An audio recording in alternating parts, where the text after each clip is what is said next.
Ce petit, este pequeño, est la révélation de cette Coupe du Monde des clubs côté Real Madrid. Et même tout court.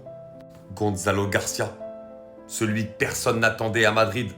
En l'absence de Kylian Mbappé et Hendrick sur ce début de Coupe du Monde, Xabi Alonso lui a donné sa confiance. Et il lui a parfaitement rendu.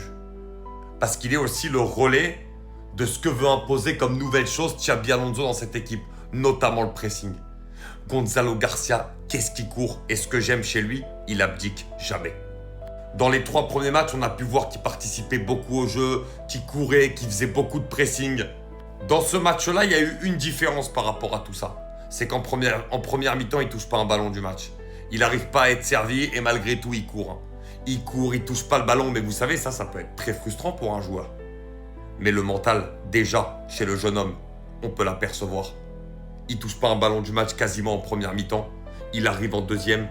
Parce qu'il se bagarre, il fait l'appel parfait. Centre d'Alexander-Arnold, il est petit, il saute plus haut que tout le monde. Il trouve l'espace parfait pour ne pas être au duel avec des très grands.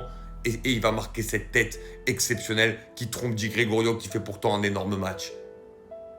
Oui, pour moi, ce petit a déjà dépassé Hendrick dans la hiérarchie par rapport à ce qu'il monte dans cette Coupe du Monde des clubs et sera un très très beau suppléant à Kylian Mbappé pour ce club dans les futures compétitions à venir et pour la saison prochaine.